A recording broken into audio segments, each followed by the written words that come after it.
A damn black eye. So I took advantage of a very nice weekend and got majority of the tube done. At least tacked in. So right now my only issue is, and I've got Baron coming over on his way home from work today to, where's my step stool? There it is. To help me out with one issue that I think I've got, and I don't know how to go about doing this. Maybe you guys do. But my cross pieces here, or my angle pieces here, I can't get these in unless I move this tube out of the way. So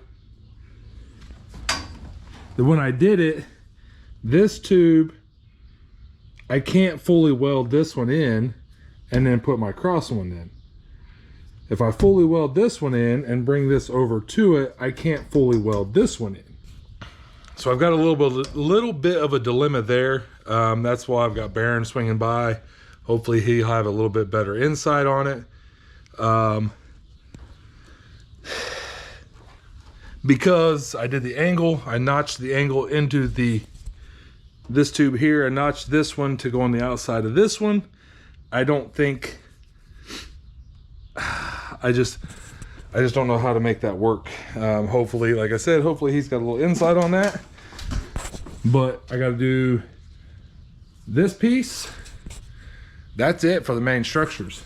I'm going to do some gusseting here with some tube. Probably do one right there. Same on both sides, matching. I've got some gusset plates here that Molnar Fab cut up for me that I'm gonna put like this and this in this area here.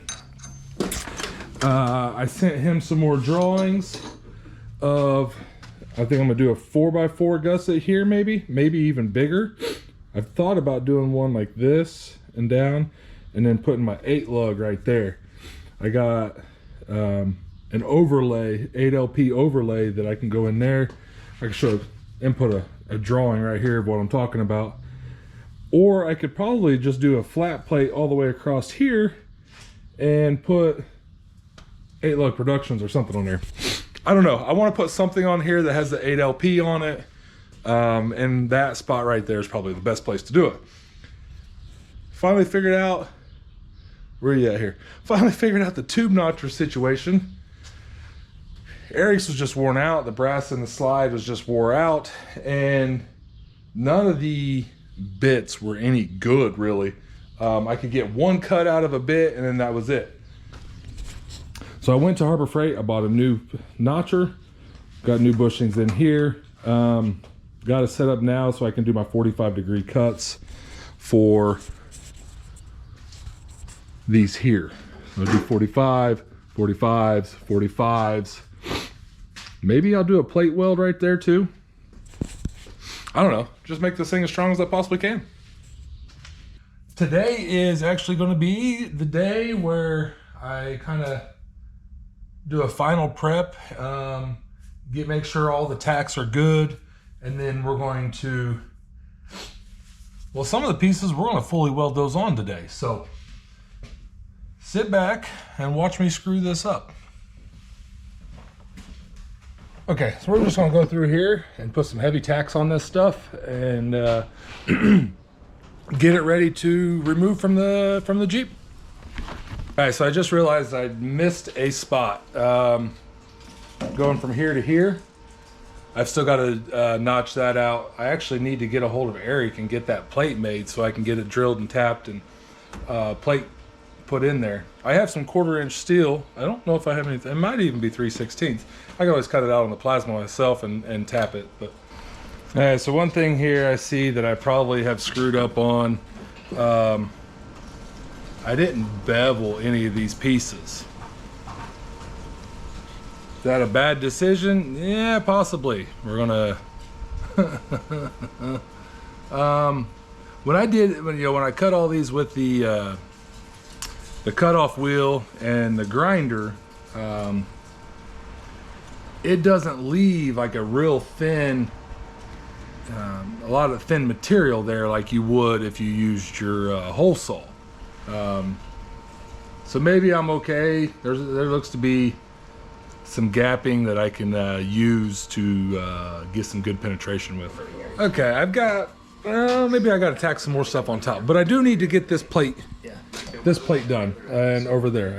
I definitely need to get that done. So let's go ahead and bust that out real quick, and then we'll get back to heavy tack and everything so we can pull this cage out onto the floor.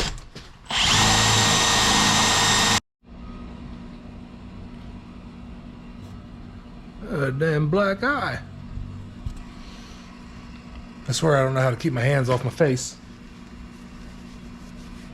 We are at the point where I am really ready to take the cage out and fully weld it up. But before we do that, I'm gonna go ahead and do the B-pillar chop. So I got the line marked where I'm gonna cut it. I'll probably cut that black line. And then once I put the cap on, it should just be flush with the doors. I am using the Genrite kit. JKB pillar cutoff kit. It comes with some caps to cover up the old tube that's inside the B pillar, some clamps, and most importantly, these boys right here. This is what's going to cap off the upper and lower section of the B pillar. So let's go ahead and get this thing cut off.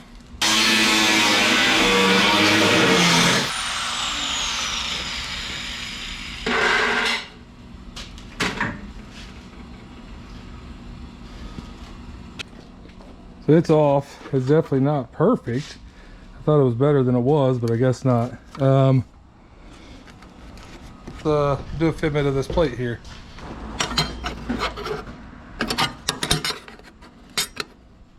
Yep, there's a bunch of gap right there and not much of a gap over here. So I screwed up, which, you know, is pretty common with me. So in Genrite's instructions, they say do the passenger side first, because the first time you're going to mess up. You're going to do something you don't like, and you don't want to look at it every single time you get in your Jeep. That definitely holds true, because I don't really care for this side. I don't know if you'll be able to see it, but the back right corner is a little higher. I think what I did is I leveled it with the back, but I think there's a rake to the front, and I didn't take that into consideration. But this back corner here is higher. You can see there. Once you paint it white, maybe, or once I paint it white, maybe it won't be so bad. But the fit and finish, do a little putty work, a little body filler, and some paint. I don't think it'll be too bad. The top piece here, that piece fits so much better. But this right here is one of the main reasons why I wanted to do a custom cage, because I wanted to do the B-pillar chop for first time I've seen it. I was like, I gotta have it, but never had the opportunity to build a cage at this cost, right? I'm gonna be less than $500 in this cage, and that is including the Genrite kit.